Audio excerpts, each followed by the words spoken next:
Okay, well that's about the longest period of time I've spent without sharing an adventure with my camera. For some reason I kept forgetting to buy batteries. We've done some stuff, not a massive amount. Just kind of enjoying living here as opposed to working here. You can see behind me I have a pile of these white blocks, which are my new favorite thing. And I'll show you what I do with those. Okay, I also put this wall up, which I have mixed feelings about it, but it was good to get it done. It gave us a chance to clean up this whole front area, and we got some of this red dirt dumped in here, so it looks sort of civilized now. There's the original gray blocks that I've used a lot. The white ones were sort of just introduced to the market when I got here, and then, of course the prices come down and they've kind of figured out how to do them more effectively. They are very, very light, and 20 centimeters by 60 centimeters, 7.5 centimeters thick, so they're pretty good size.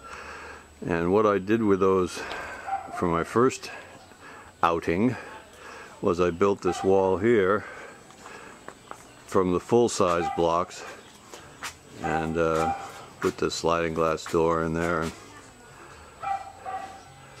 you know, there's spaces up there for what are going to be these ventilation panels. And then I put a roof over it because, you know, it's the rainy season. And since we had this nice new door, well, an official front door, actually, that's the first time this house has had a front door.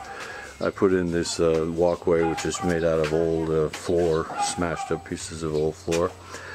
And then we have one step going in, trying to stay with the octagonal theme. And the door has a screen, which, you know, is kind of somewhat practical. It keeps the chickens and the cats out, but, you know, we've got all kinds of places for insects to come in. You know, insects are just part of life. So this is the second bedroom, which at the moment is my bedroom because my wife's daughter is pregnant and the two of them are sleeping in the master bedroom, the other bedroom, and I get to sleep in the tent. Fortunately, I have a tent. Fortunately, I like sleeping in tents. So I don't have to commute very far to get to work. And over here, these are, you can see these are the white blocks. I cut them up. I cut them up into little pieces. I get 24 sections out of each block. It's a little less than an inch. That's somewhere in the neighborhood of 20 centimeters? 20 millimeters. I'm more of an inch kind of guy. Okay, so then I made this wall over here, which is not a standalone wall, but it's an existing wall that was made out of sheetrock and this other stuff that was really kind of roofing material, and I modified it, put two of them together, and where's the other stuff? Oh, I guess it's all buried under the cement now at this point in time. Well, that stuff that's going horizontally, that's roofing stuff too. That's just being used as a form to kind of hold the pieces in place while I backfill with cement. So I started out over here, and it kind of a little messy. Then I figured out some stuff, and I figured out some stuff, and by the time I get over here, I kind of know what I'm doing, and then I'll be done. Kind of classic thing. Now here's all the parts. So I take a big block and cut it into little pieces, which is sort of, because Thailand doesn't have the bricks I want, I have to make my own bricks. And that's kind of fun, and I like that part actually.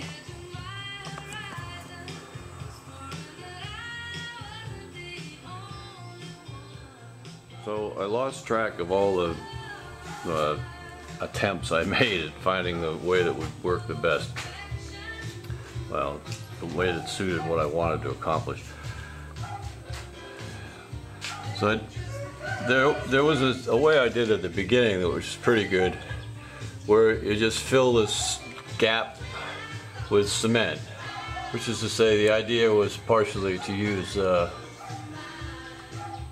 not too much of the white block. So there's a space here, it's like almost a half an inch, 12 millimeters, that I wanted to fill that in.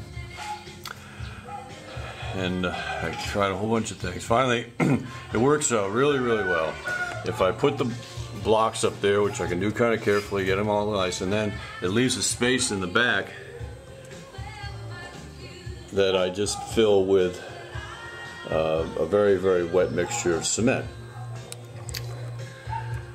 Now, of course, the first couple of times I tried that, the blocks blew out, and big mess, had to do it over again. So I evolved this idea where these are up here, they hold a piece of styrofoam in place, so that can be backfilled without blowing it out.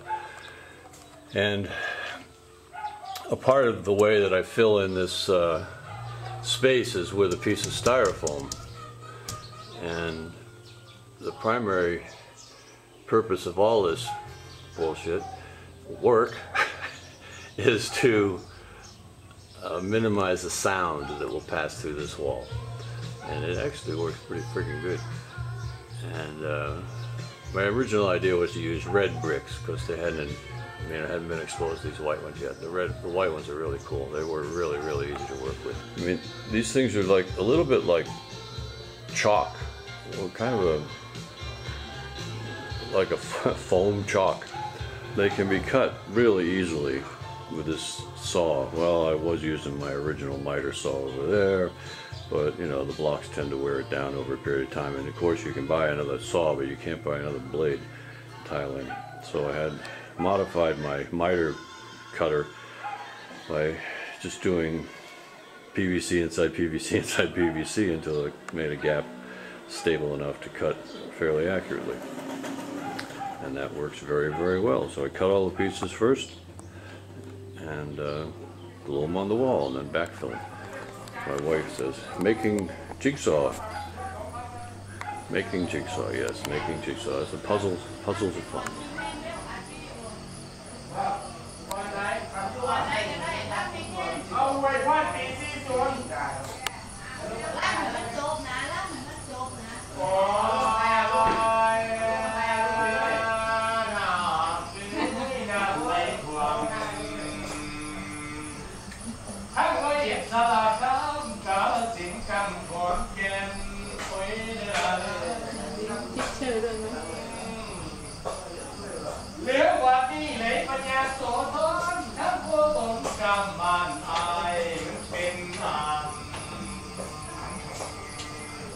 Nice.